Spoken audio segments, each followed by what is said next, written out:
Hey everybody, it's Bust with Battles with Bust number 74, and today we will be playing with Annie Sejuani. And so this is our first Annie video. I did intend on just kind of starting out with Annie, but I couldn't really find a deck I loved, and I couldn't really hone in on the synergies I thought, and so I didn't really feel comfortable just putting those out. But I feel much better now these days, and so I think we're going to see kind of two flavors of Annie, right? The first flavor that we're not going to be playing today is kind of like the Pirates kind of thing, as to where would you play a 2/2 quick attack for 1 mana in your deck? It's okay there, but then if it had the additional upside of Tibbers, would you play it then? And then you probably would. And so I think kind of the downside to that is you're just giving up on a champion to where you could just be playing a unit. Is Annie excessively better in those terms than say a Legion Rearguard, or is she excessively better than any of the other random 2 attack 1 cost units? Probably not, right? Giving up a champion slot is a really big deal. You have to really be getting something out of it. And I don't feel like those Pirates-based decks are really maximizing the usage of Annie. And so that's not what we're going to be focusing on today. I think the second camp of Annie decks are going to both be using Annie, and they're going to be using the Ravenbloom Conservatory. This is a card that I initially undervalued quite a bit. I didn't realize how easy this was going to be to flip if you wanted to try and do that. And I think this is where the kind of Annie payoff turns up. One of the real problems is if you're just going to come out here and build around Annie, you're going to include some of these skill-based units when you may not really have to. Then what happens if you don't draw her, right? That's kind of a big issue when the core build-around component of your deck doesn't come together. And the Conservatory really helps fill in there. It fills in the curve nicely. If you have to wait until like turn 3 to play it, it's completely fine. And then it really makes up for these games to where we don't draw an Annie. In addition, the unit that generates out of this plays excessively well with the rest of our strategies here, being a big Overwhelms deck. And so to kind of move on to that, this is something that would kind of resemble a Darius Nar. If you remember that deck from 4 months ago or so, Darius Nar was running around pretty big, and the big idea behind Darius Nar is you have a really strong set of early game overwhelms using the Ruthless Raider and the Tusk Speaker, and then you can combo that off with the Troll Chant. So one of the big openers with this deck is just going 2-drop into 2-drop and then getting a 2-for-1 out of the Troll Chant. But then the other kind of thing is just building up a bunch of overwhelms and getting a crushing attack in with either Decisive Maneuver or Battle Fury. And so those kind of concepts are still here, but we're not playing Darius, and we're definitely not playing Nar here today. Our champion of choice is going to be Sejuani, and she works nicely with both of our skill-based units. Right, I really was diving into this deck because I think Tusk Speaker works fantastically with Annie. Right, if you're playing this really aggressively based champion, then Tusk Speaker works nicely with her. It has a skill ability. The skill ability works with the Conservatory unit. It's just there's a great cycle of combos between Annie and Tusk Speaker, and so having access to both of those kind of pillars is what we were looking towards here today, is using the Tusk Speaker with Annie, and then using the Tusk Speaker Ruthless Raider with the Troll Chant.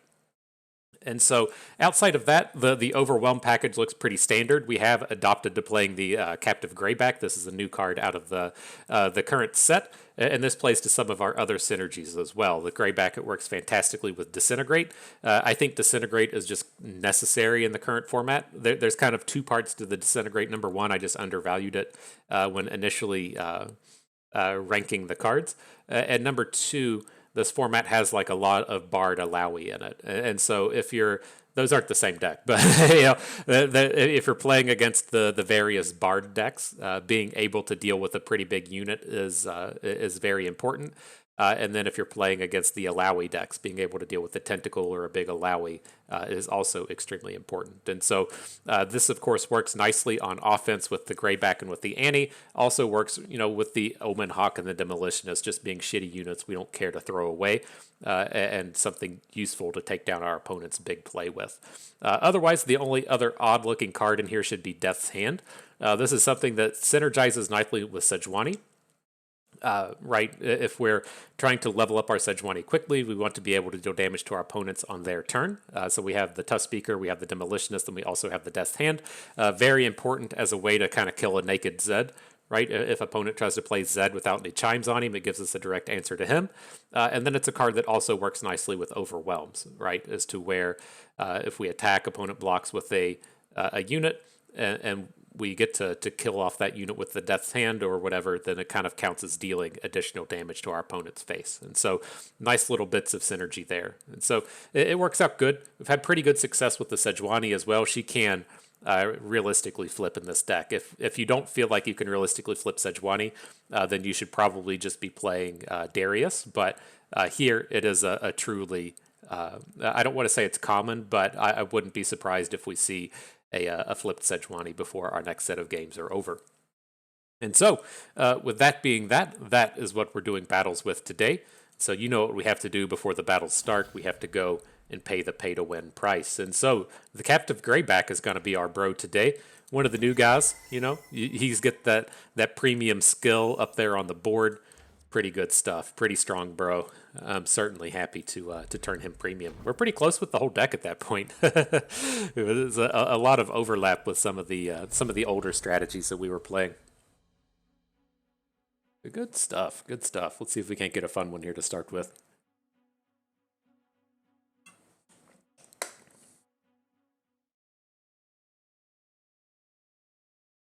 Don't break game. All right. What is this? Alawi, Lux, and Jarvan. Okay.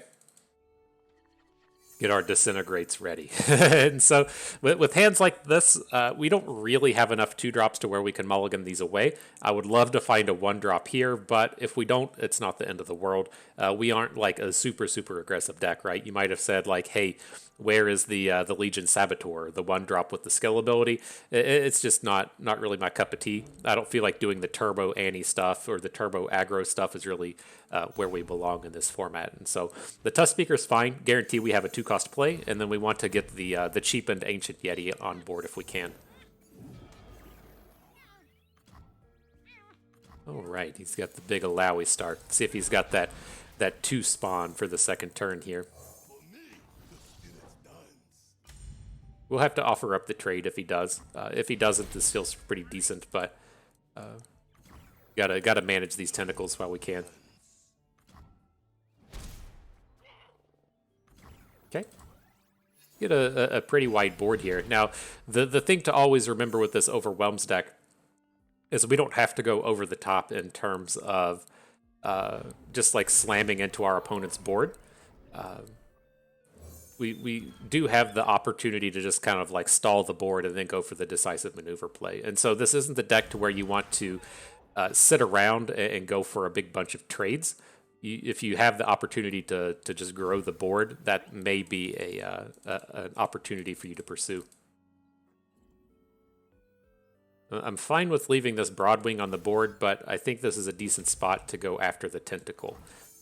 We'll see how he responds. If he has a spell to stop this, I'm pretty okay with it. But this block here with the Broadwing is not something to worry about.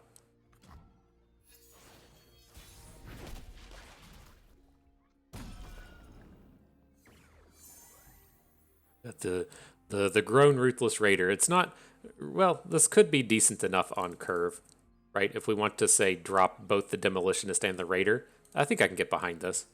At 4 mana, like if he plays Alawi, I think this is okay. The Raider combats well with the Broadwing. Otherwise, we're just playing the Greyback. But it's a little susceptible with him having 7 mana up. So let's go for the width here. Downside to doing this is we're missing out on a Demolitionist hit on our opponent's turn, right? We have this the Sejuani in our deck. It's nice to be able to hit our opponents in those terms. All right, we just have to pass here now. We can build up to this decisive maneuvers, though. Not a problem. Okay.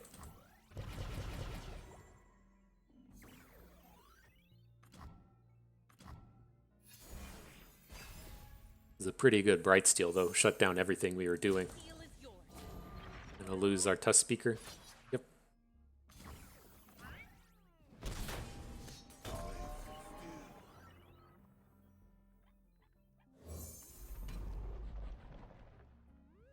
Alright, then we'll have plenty of mana next turn to do both the Yeti and the decisive maneuver. See, it's got to be short on lethal, but we have the double, oh, fucking tentacle smash. That's brutal. Okay, we have the demolitionist to nug for 4.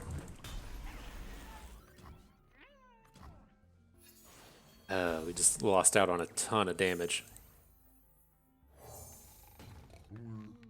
Let's see where this gets us. If he does like plays a Lux, then we might be interested in adding a demolitionist to the board. But I feel like this is our decisive maneuver turn. Very realistic chance we chunk in 11 damage here. If we get the full 7 in with the Yeti, and then we chip in a handful with the Ruthless Raider. And then hopefully we can... Fuck me. Jesus, dude. Hopefully we can get something going otherwise. Well, that didn't pay out. We're going to have to switch to the demolitionist plan. It sucks so much.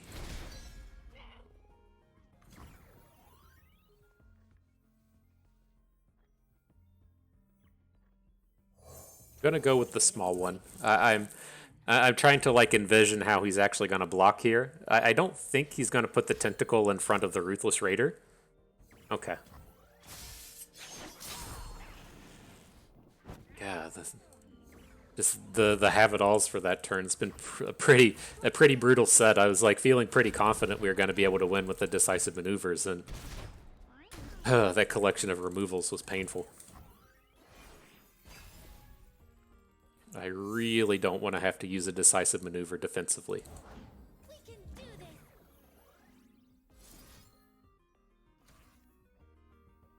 He doesn't have any burst options to boost the tentacle, so we might just get it with the Death's Hand. Let's see.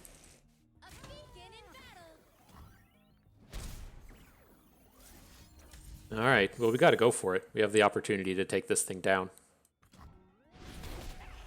Alright, alright. Now if we pick up an Overwhelm unit, we might be set. Or Battle Fury, you know, there's always the Battle Fury option out here. Not yet, not just yet, I guess. This is my choice.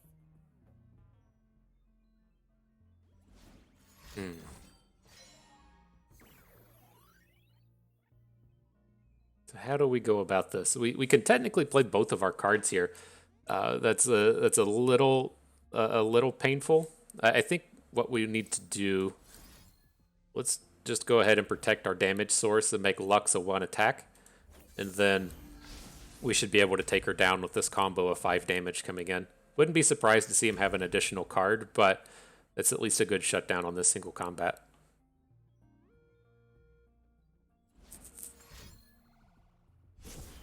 That's going to be for a barrier. I guess it could technically be for a detain. That's kind of an odd way to go about it, but I would think it... Oh, it is for the detain.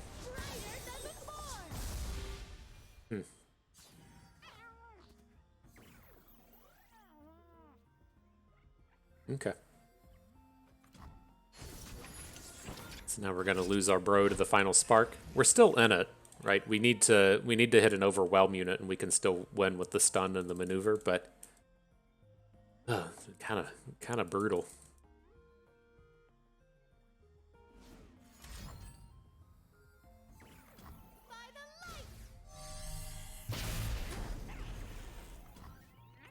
All right, deck, give us something cool.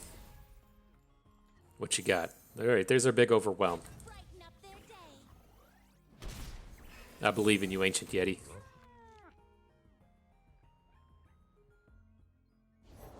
Get bloody, get paid.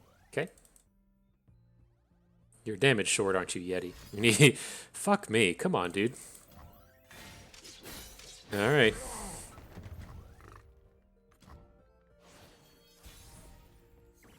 There we go. There we go. Are we just going to go for the... we can't get a lethal here. I keep envisioning it's like I'd say, it's like, all right, we got an Overwhelm and a decisive maneuver. We should just be winning the game, but we're 1 damage short every time. Oh, this is going to be dumb, isn't it? Tentacle smash. Okay. So he'll be able to take down the Sejuani even after her level up. But we at least get a unit back out of it. Only the strong survive. Falling for light.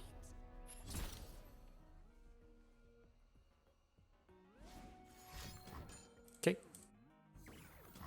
All right, we both got one card. Things are getting tense. Things are getting tense.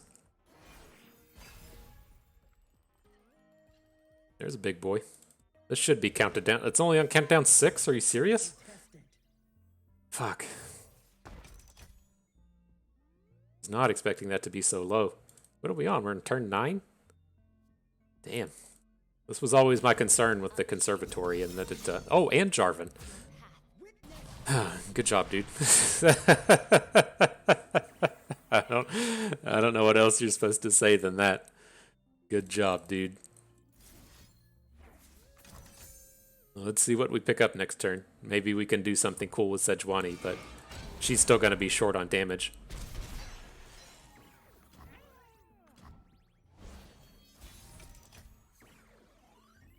All right. Wow, that was a brutal start. I mean, I don't want to tote our deck as being the best thing in the world, but that was a the draws between each other were not equal. But that does kind of really drive home the point as to where I talk about Annie and the Pirates deck, right? That dude's power is all coming out of the champions, and essentially having 3 champions to our 1 is what that game came down to there at the end. We were missing out on a little aggression, but at the end of the day, that was the real pain point for us, and that's what worries me about just like playing Annie when she's not that much better than a unit. This was the thing that we would often see with like Garen decks and Darius decks, to where it's like, is Darius so much better than something like Armored Elephant that we want to give up the champion to do it? It's close, it's tough, and so that's what ultimately worries me about those kind of Pirates-based Annie decks, is you're really giving up on some powerful abilities to try and pull that off.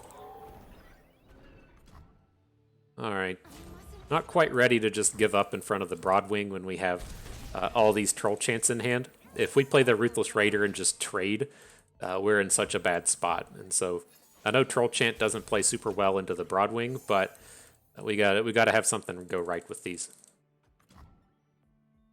I want to bank this mana and just try to get the Yeti down. What others only dream of.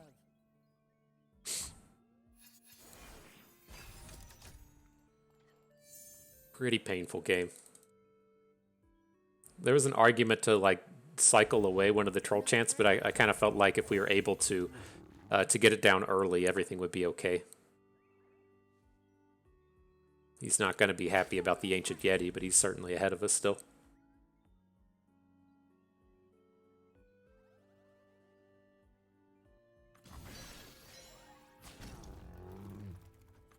Okay.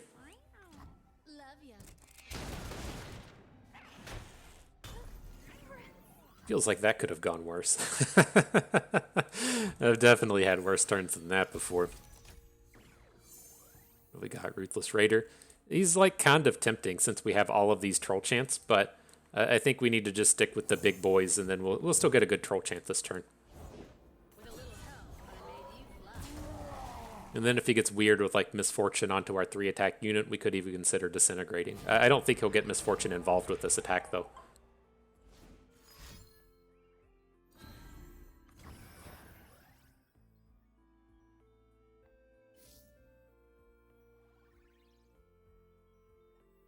Oh, we have to Troll Chant, that's for certain. This is the downside about the Broadwings, though. We ran into this quite a bit in the when Formidable was first released.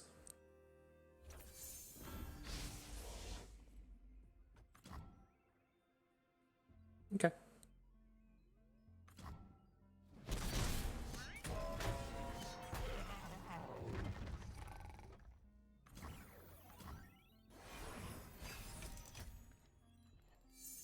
More Troll Chants. All the Troll Chants coming at you. it's too bad they don't boost the conservatory, but Is what it is, as they say.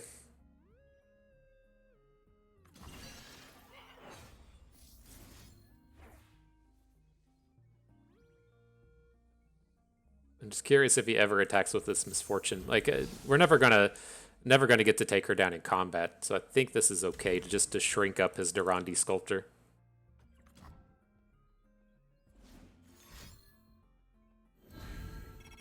Ugh. Fucking lame. Alright.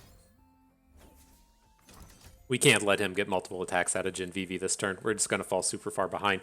I think we're already pretty far behind as it is, but we just can't have that happen. No, we literally can't kill anything with our blocks now either. Sad noises. Steady hands.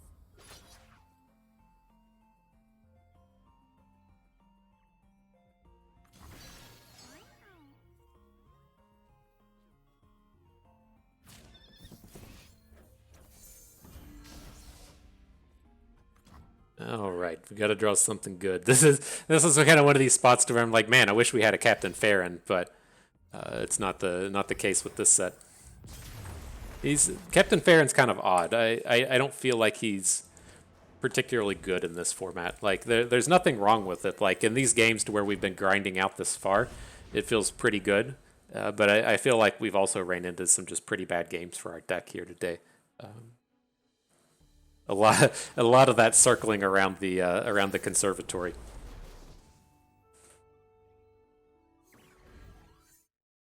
All right, reasonable enough start. You can't always just demolitionist your Annie.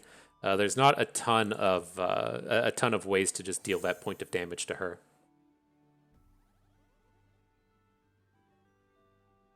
I guess if you're playing against the Shadow Isles, you're going to be a little bit less interested in that, but against the kind of general field, it's okay.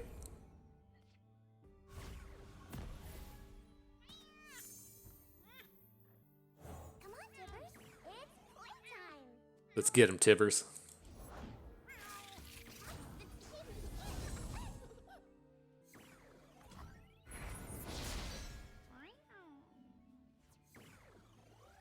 Need to give Annie Overwhelm so these attacks punch through, right?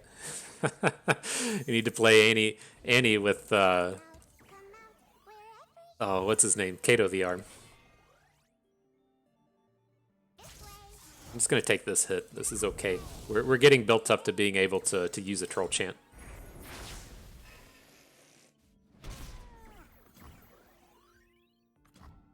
So I believe we'll just be opening here, and then we'll see what we can do on the following turn.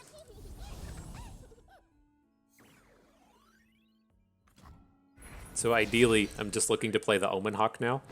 That'll let us bank 2 mana, and then next turn we can double Demolitionist.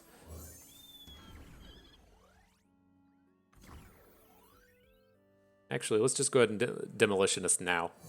I want to be able to block Annie with a Troll Chant and a 2-attack unit. So give her a little bit more protection.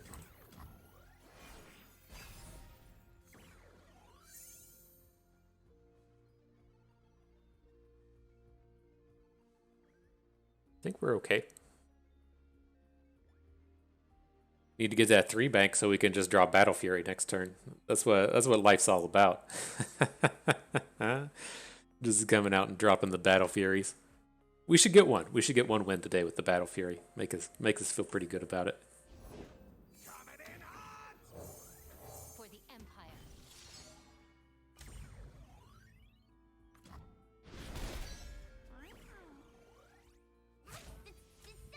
All right, he's bringing it. Just the 2.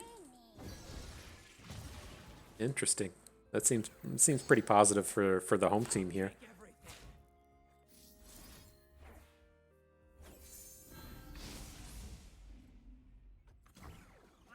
Let's see what you got, dude. Nothing? Brutal.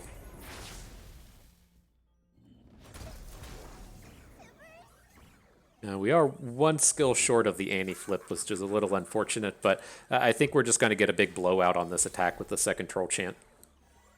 Sejuani's ready to party next turn.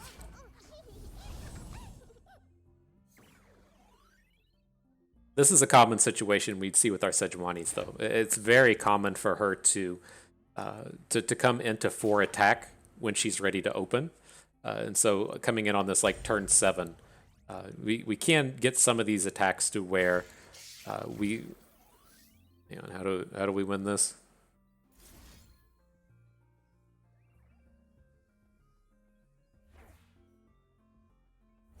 Okay.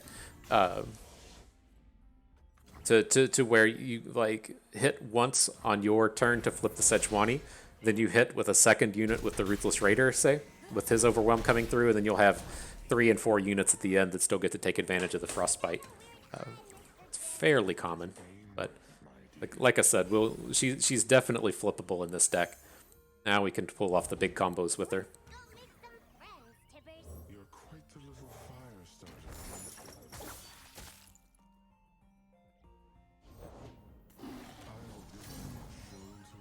Do we want to go ahead and drop a Death's Hand? Like, I can't like entirely remember their interactivity package over here, but I feel like we probably just want to Battle Fury next turn, and we'll only have 7 mana if we don't deal with it appropriately. Oh, yeah. Down to 5. Okay. Are we gonna dodge to a Nox and Fervor? I don't think that's possible.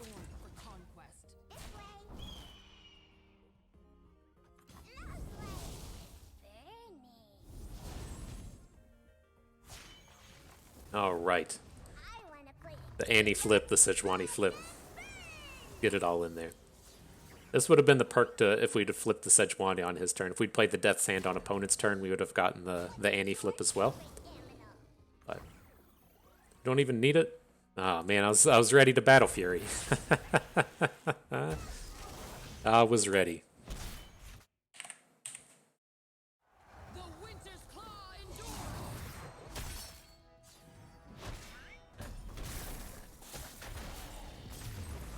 GG. Keep pushing down that Annie win rate. I saw. I can't remember. There's some rando that posts meta stuff on Reddit every day. I don't know if they're from like Runeterra.ar or where they're from, but the Annie deck is something like 15% of the meta, and then it's running at like a 45% win rate. So it's trying. The Annie Gen deck's trying to be the next Sundisk, but it's not quite getting there.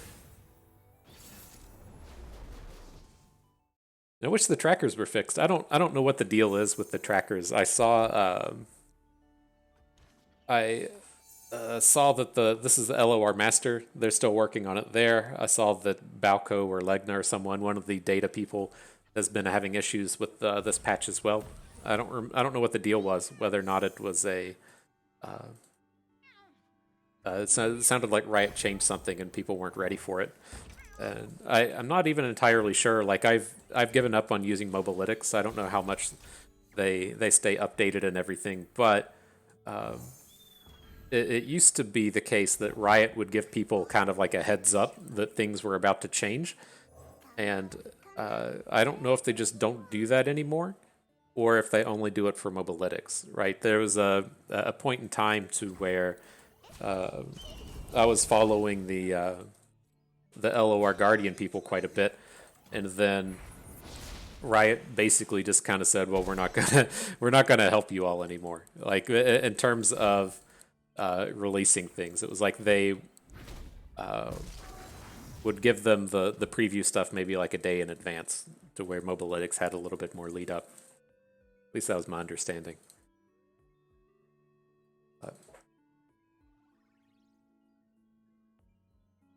It's tough, like to have, you know. I don't feel like, you know, Balco and Legna and those people have this as their livelihood. It wouldn't surprise me if there was a dude at Runeterra.ar to where this was just his job, and it's a little unfortunate to have, you know, your livelihood tied to this, and then to get no support in those terms. I don't know. It is what it is, I guess. that's the appropriate answer to everything. It is what it is, I guess. All right, and our hand's getting pretty bad here. Drawing 2 decisive maneuvers is never good. Well, I won't say never. It's not good in this space. We need dudes real bad. So hopefully he can connect.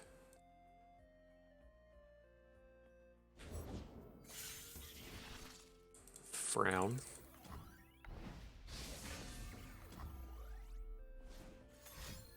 Okay. From Victor Annie. Well, it's a dude at least. Get those double stacks on him. We're definitely going to go ahead and just Death's Hand this Sentry. We're, I mean, close to lethal next turn. Maybe we shouldn't. 5, 7, 8, 9, 10, 11. That's a little bit farther away than I was giving it credit. Oh, it'd be 14 because we have the thing. Looks like he's ready to drop a Ravenous Flock or something though. That could have just been a cycle, but I'm not counting on this Greyback to survive.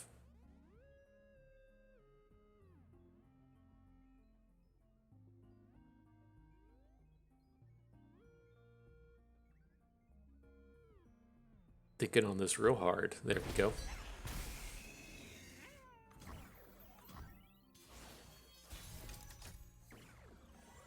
Annie, one of the few cards we can actually play here. Okay. So Annie does have sort of Overwhelm, right? If we stun the unit out of combat, her ability still kind of works. It doesn't work great, right? But you can punch in that 2 damage flame shield, whatever it's called, to get the unit through. Okay.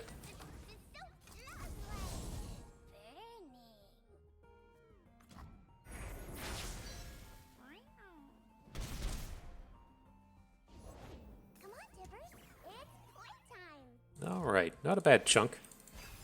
We're getting real close to our, whatever this dude's called, Tybulk, the Bullock. we can get him on board. I really want a decisive maneuver this turn. I want to have the full bank of mana and then also be able to decisive maneuver.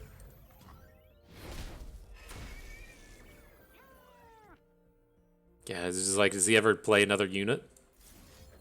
I don't know. I don't know that he does. He's done a lot of weird cycling this game.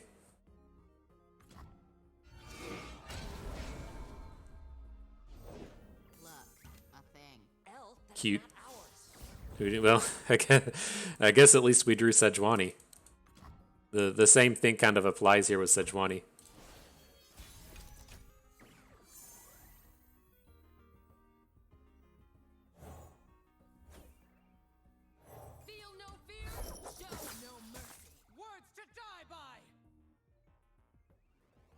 Alright. See if this is enough.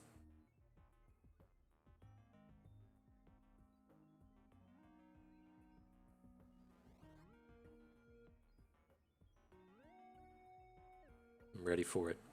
We did need the second decisive maneuvers. That was such a bad one on the previous turn, though. Let's be real. That was pretty horrible.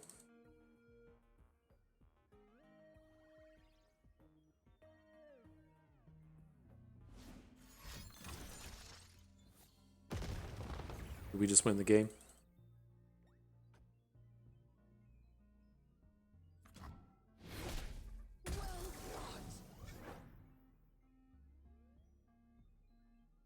I don't think so.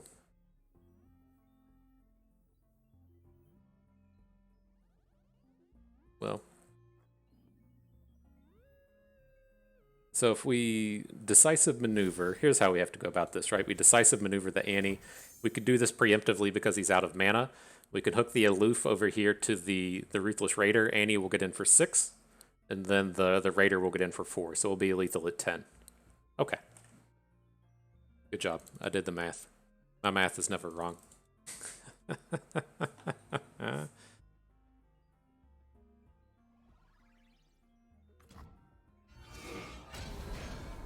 Cool. GG.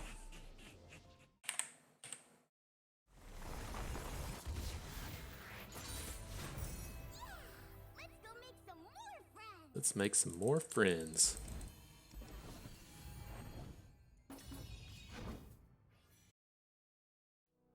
All right, next battle. Man, I've started watching on the David Letterman show on Netflix. I love David Letterman. He was a huge part of me growing up. Like whenever I was in like teenage years, I guess like late middle school, early high school. That was what I stayed up to watch every night. Like this was before the era of you childrens just having the YouTubes every day. This is this is boomer level stuff from Bust as to where you didn't have very many options, and so at the late night I always stayed up and watched David Letterman. I'd watched it usually through like the stand up piece and then in through the first interview, and then that was when I called it a night and went to bed. And I agree that his style and sense of humor isn't for everyone, but it always had an impact on me because that was the one I chose. It was way better than Jay Leno. Is way better than Conan O'Brien in my books as well. Although I did love the work that Conan did. And so he had a bad go of it there at the end. He had some dramatics involved with being forced into retirement, I believe, and little unfortunate, but I'm glad to see him come back to Netflix. He's done a wonderful job on there. I feel like it suits him much better not being stuck on the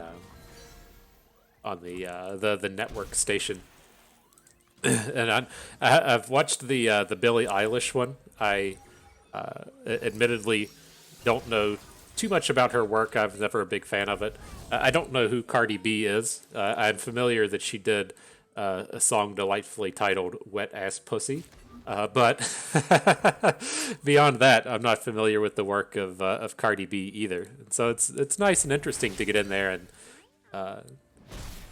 hear some of these new people chit chat and see what they're about, especially boomers such as myself checking it out, and then even more so with older. I don't think Dave is a boomer. He's probably from the generation before that, but nonetheless, his interesting take on the new folks as well. And he always just seems like so interested in everyone. I have like a legitimately tough time telling whenever he's like asking questions because that's part of the job, or asking questions because he's genuinely interested. And I feel like he does lean more towards just being genuinely interested in all the people that he sees there. But it's a part of the mastery of his craft, I guess. But with this board, we're taking damage. These are all elusives. It's a matter of like we can't play these cards out in a nice ordering. I think we're stuck just like dropping the Tusk Speaker here and then playing the Ancient Yeti next turn. And then hopefully we'll get a good Sejuani the turn after that. I guess we can just pass and see what they do. He sends it back to us, and we don't have to take all this damage, and we just lose out on the unit. I think that's fine.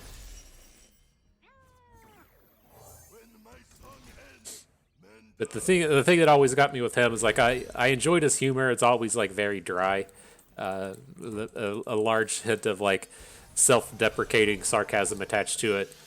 But like he'll get him. He'll hit you. Like he'll be kind of like playing it slow, and then he's eventually just like, boom, here's the real shit. And it's like not like confrontational. He's not being a dick about it, but you can kind of like see these people be like, oh fuck, I didn't see that one coming at me. I didn't feel that one coming my way.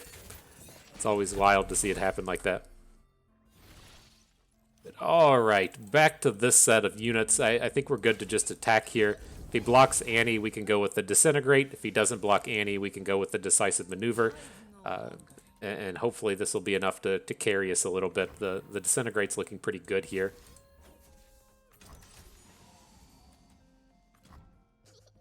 So Annie boomed the big unit. That buys us a ton of time, getting his actual scary unit off of the board. Okay. Sure.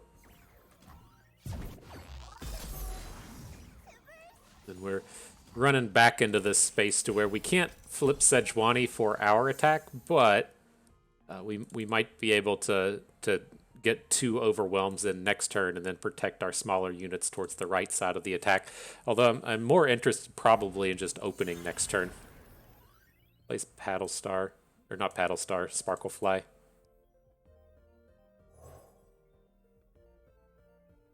I think we just want to prevent the damage. I'm not super worried about him picking up a star chart or cheapening the star chart in his hand. We do have this Troll Chant if we want to try and prevent something. Not sure why he's attacking with Sparklefly. That's pretty dangerous. There you go. Save that point. Sure. So, with the Troll Chant, if we go into next turn and have 9 mana, where does that leave us? We'll have 1, 2, 3, 4, 5, 6, 7. We would only have 8 if we play the Troll Chant. So let's just let all this happen. And now we have to decide, do we want to open or do we want to add in the Greyback? I'm not entirely sure what unit suite's going to be coming out of this dude's deck.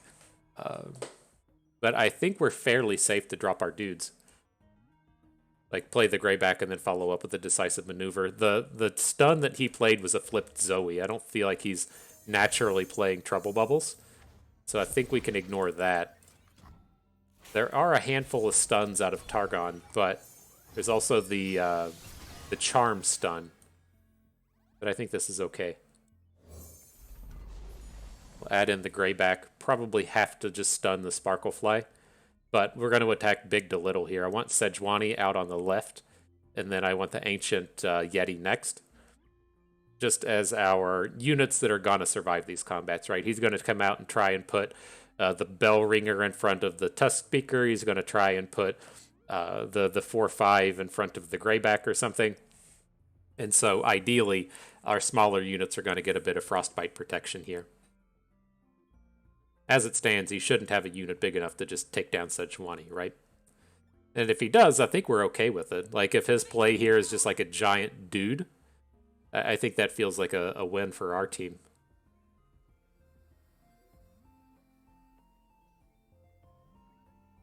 Getting on them David Letterman chats, not focusing on the game.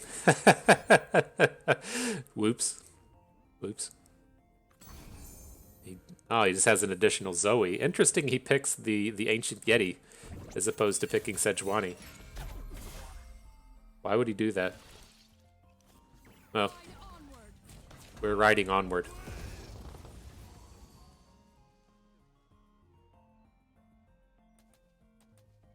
Interesting. Maybe he intends to follow up with the Paddle Star onto Ancient Yeti. That only leaves him with 3 mana, though.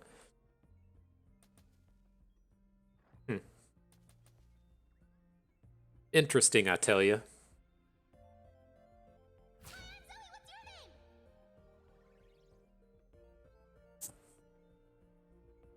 He's really ending this attack at +1? No way.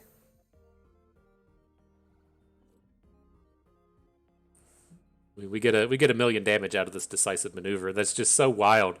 Seeing us make this big overwhelm attack with the Obeyed Order in the middle and then him actually gaining a health off of the attack. It's insane.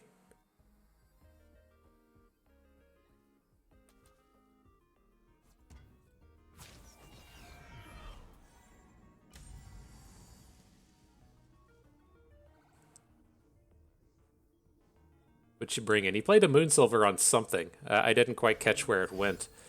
Stand together? Okay, that's fine.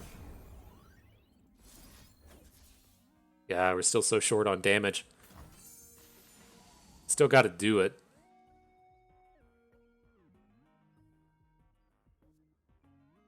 Wonder if we should have... It's odd, right? If you're... Oh my god, Andy had the Bastion. Okay. When you're pushing this this Sejuani and trying to get the flip damage in, Jesus, yeah, makes make faces. You had the actual literal have-it-alls this turn. I'm very proud of you, my dude. But oh man, all right, let's see what we can do. We have a Troll Chant to get out of this initial attack. Ooh, Death's Hand was a big draw. If we get the Sparkle Fly off the board. He did get to flip his Zoe, but hopefully he just doesn't have enough to add to make her punishing. Okay, start with the Death's Hand. He does get the free invoke thing, which is going to be problematic. But his big boy has missed out on the opportunity to attack. He won't get to attack with it until next turn. And so we just grew our board considerably. We do have 2 Gravebacks that get the extra skill damage bonus from Tybalak. And so maybe we got there. See if we draw something cool. The ultimate worry coming off of that would be a Crescent Strike. I think if he had Crescent Strike, he probably would have just snapped it up. The next big problem would be a Golden Sisters, right? Twin Sisters, Golden Sisters, whatever that thing is, that makes the 2 units and gives out Lifesteal. That'll give Lifesteal to his whole team, which we do not interact with well. Riot, fix your fucking game. What's the deal with this Shade Stalker just hanging out in the middle of the battlefield? What's your deal out here, dude? What's your deal? All right, so how do we feel about the open, right? If we want to open attack, how much is this? First and foremost, it says it's 24. He's got 9, 11, 14. So that would only be 10 at this point. Let's start adding more stuff to the board. We're just kind of hoping he didn't hit a premium Celestial. See if he just plays like a giant Overwhelm one. Wow, we're good at this game. Good job, guy. Yeah, you're good job emoting. You did excellent work. Wow. Okay. Well, I guess there was the additional way to just hit Lifesteal on all of your units, and I don't. This is again. It's like I don't want to like tout that as being like an incredible matchup or something. But man, talk about the have-it-alls.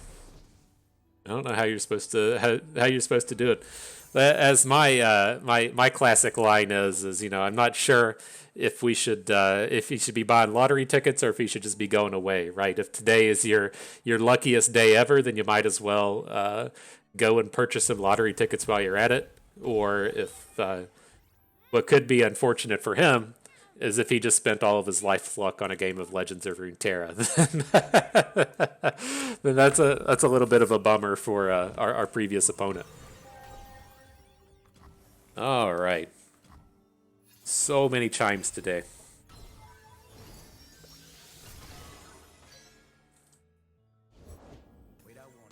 Not bad. It's opponent's attack token, so we'll drop the Tusk Speaker, get the skill in on our opponent's turn, so that helps level up our Sejuani a little quicker. This is going to be a real pain in the dick to try and get through. A lot of times, as we saw in like the previous game, I'll let them deal damage to us if we get to swing back and punch in and overwhelm damage, but that's not the case against these 2/3s. This land is ours. What would you wish to learn? Okay, I don't see a real reason to attack here. We need to just get our bigger units on board and then get to a decisive maneuver kind of play.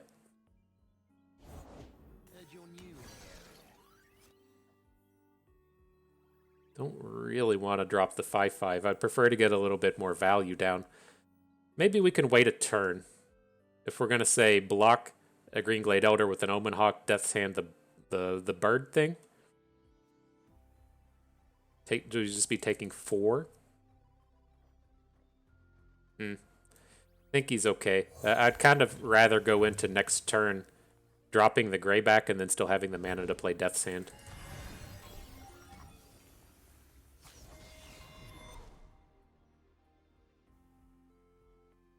Yeah, your attacks look like butt now. Butt level attacks coming right at you.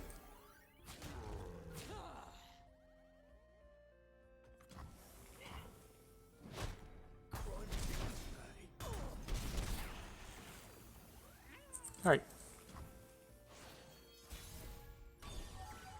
See how many chimes we have to deal with now. Well, just keep on hitting them. Sure.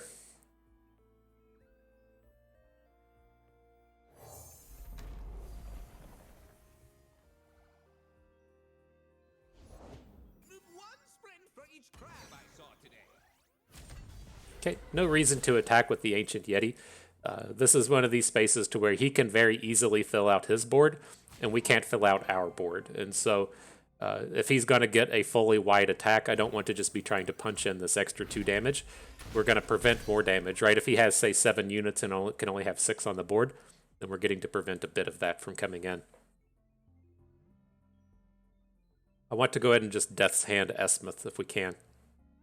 I don't think we're running out of targets for this thing, and I don't want him passing out these bonuses just yet. My gifts cannot be refused. That's annoying. Okay.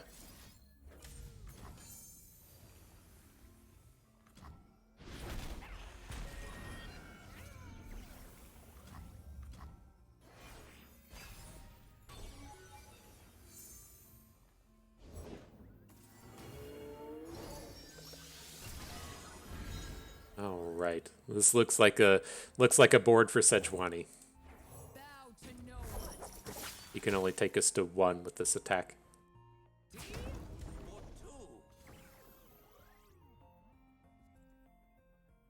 Let's see. Want to block the 5 damage one, and then we can kill his 4 attack unit down here to the end. All to 1. I don't think the Battle Fury is enough. A little short, Battle Fury, a little short. God, this dude's been nailing him. It's like this is not how games went when we were playing with Bard the other day. I did not hit this crazy amount of charms.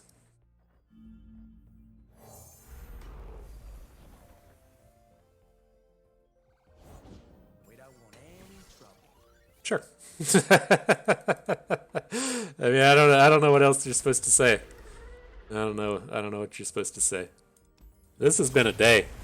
Yeah, some days it's just not for you.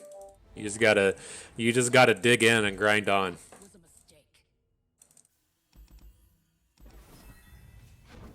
Still having fun though. That's all that matters. If you're getting frustrated, take a break.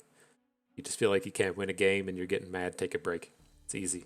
Yeah, there's no reason to be playing games and getting upset about it. We're still having a good time. That's all that matters. I'm just here to get my Battle Fury kill in. That's what we're waiting for. There it is.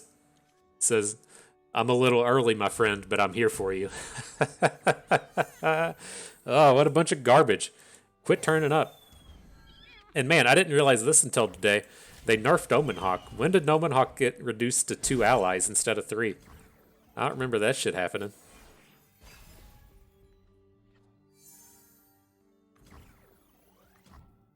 I do not remember. Ew, this is kind of gross. Kind of a gross start here. It's Udyr Alawi. Big spawn, okay. Kind of want to go ahead and drop some damage on it. Like, our hand is pretty insufferable at this point. I mean, I guess we can wait because we have a good Yeti next turn. Maybe we get to Yeti plus Death's Hand and that doesn't feel as terrible. Or if we draw a Disintegrate or something. I mean, maybe. None of these ideals sound particularly good.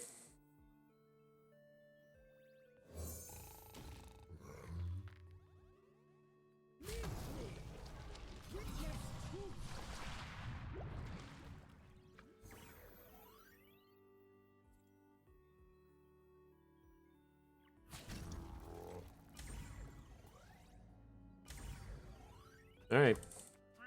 Doesn't feel good, man. We'll let the tentacle go ahead and do its thing. If we can find a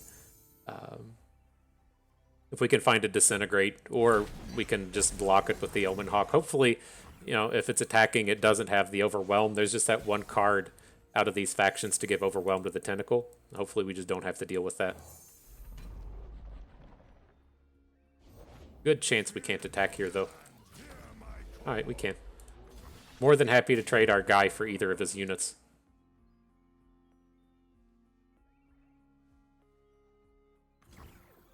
Okay. Here's his Overwhelm with the stance swap. Sure. But these are what I'm talking about, the importance of Disintegrate, as we saw that previous game with the dude just going nutsos with the charms, as we see here with Alawi. More than happy to trade a Omen Hawk plus a Disintegrate onto any of their good units.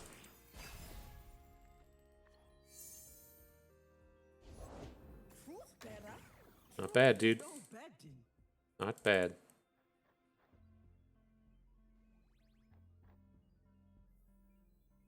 So Tusk Speaker is kind of our best blocker. I mean, we can play decisive maneuvers. I just don't feel like we ever win the game playing decisive maneuvers here. And so let's just go ahead and add another blocker. We'll get the Tusk Speaker in here. He's the one that can deal the most damage off of these blocks. And we'll see where it gets us. So flip is Alawi, but that won't happen until post-combat.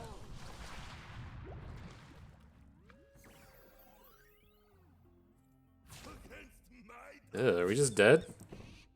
Ugh. Ew.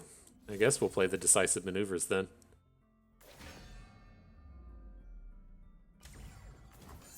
Gross. It's like we're gonna have to Battle Fury in front of this thing just to save our neck. Sure. Whew. All right. Well, that was a draw. Let's see. One more to go. That's all we got to do, and we can be done with this video. God damn, what a set of games. I don't know if I should be the one buying lottery tickets today. Just having this shitty day of Runeterra. Maybe it's our day to go and go and get the lottery tickets, hit the Powerball and stuff. Say everyone's favorite billionaire, FTP Bust, hitting the Powerball. All right, let's give this a shot. We got the Conservatory with a couple play units. I'm not usually amped about something like the Conservatory against Lurk, because we're just going to be like we're going to be slow. But the guy's so good at ending the games, I think it might be okay here. Oh, that's how today goes. That's how today goes. If you didn't catch what just happened, he just naturally hit Rek'Sai off of the top. I'm telling y'all.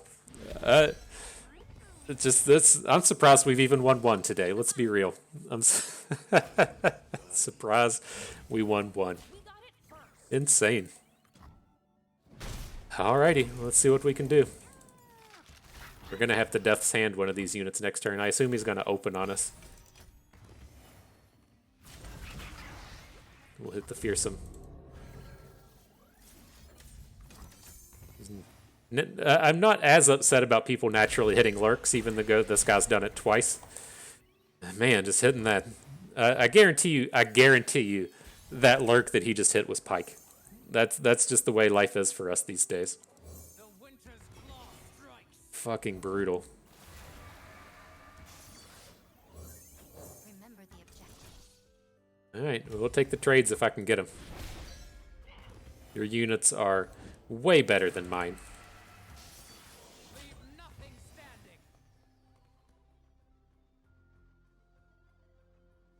You don't have much choice. You can't give your units Overwhelm out of the Lurk deck. Surprised you didn't block. What are you going to do? You're just going to like soak in our units now?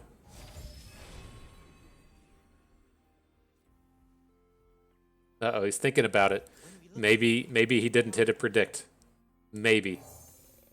Or didn't hit a Lurk.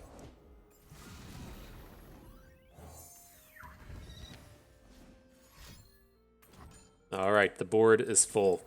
Ready with my other Omen Hawk. Let's see how this goes. I bet we take 4 damage. Maybe 5. This would be so sick if he missed. So sick. Sure. You got it. Of course. Can we get away with just this? Probably not. But I don't see how we ever get ourselves out of this if we don't have something go right. And so I'll just take the 10. I think what's realistically going to happen is we're just going to get boomed by Rek'Sai. But we have a good block. Have a good block on the Hammer Snout now.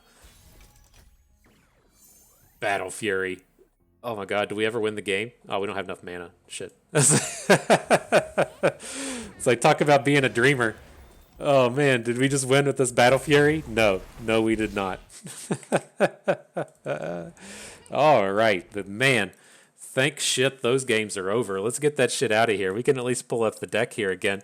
And so, man, I'm not entirely sure how I feel about this deck. I don't think it's like tuned to perfection, but you have to admit things did not go well in those games, and I feel like if we were playing a game of coin flips, that was like a 75-25 coin flip, and that wasn't a 50-50. Those games were rough in terms of RNG. But that's why we're here, am I right? I mean, if we wanted to be one of those lamos playing chess by themselves on Friday night, then we wouldn't have to complain about RNG then. And I usually don't like to do so, but the way those games sequenced was pretty brutal. I think that's fairly admittable. And so, at least in terms of the deck itself, there might be something here. I can't entirely tell. Like where Annie should be positioned with something like this, right? I don't think that Annie with Jin is good. I think there's a very good chance that the Annie Swain, Addy Shadow Isle style decks are probably where we're going to see a lot of the power from her coming out.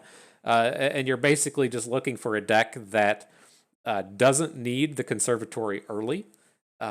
And is still in kind of a good spot if it plays it on like turn 6, right? That was one of the things we talked about with the conservatory in terms of making usage out of it. With a deck like this, you need it early, but because if we draw it on like turn 7 or turn 8, it's just a dead draw. And if you're playing something more along the lines of a Swain-based deck, those, if you're not familiar, there's a lot of like Swain, Annie control decks running around. Taking advantage of, say, like Withering Whales and Vile Feasts, and it's very, very spell heavy, and it's not playing these attacky unit kind of packages. And I think that might realistically be where Annie lands, is she can produce some draws to where she's out there and being aggressive and doing strong things, but more often than not, that's not going to be the case with her. And she does also work nicely with Swain in that she gives him non-combat damage out of her Molten Shield. And so it's tough. I think realistically where this kind of lands, I do still want to try like Annie with Ziggs. I think that's an interesting take. Ziggs being another champion that gives you a skill-based attack. I'm not sure if that should just be kind of like all in with skills, or if that should be kind of like 50-50 as we were talking with Swain and the burn cards and having a bigger burn package with things like Pokestick, or if that should just be using Yordles. That's something I want to explore and something that we'll touch on over the next couple of weeks. But I don't think that this deck is where it's at with Annie. I think it's fun, but I wasn't really impressed with how some of these cards performed, and I don't think that's so much a function of this deck itself. I think that this deck itself is fine. This just isn't the proper meta for this deck. Is a good way to look at it. I think you struggle a bit running into stuns. I think we'll see more stuns as the times pass. And just kind of like running into the big units is a problem, right? We want to be playing against, say, something like Bandle City, to where they have a bunch of like 2/2s on the board, and we're able to like overwhelm over top of the smaller units, and that's just not really where the meta has shaped up these days. It's a very big stat meta with the Alawies running around, and more so with the Bards running around. That if you're trying to go toe to toe with stats and you're not boosting your units, then you're going to be falling behind. And so I think this is a deck to kind of keep in our minds and maybe revisit in the future. But I think the big things to take away from this are Annie was okay. We didn't get to flip her today, but we also only had her on turn 1, maybe like 1 out of 8 or 2 out of 8 games.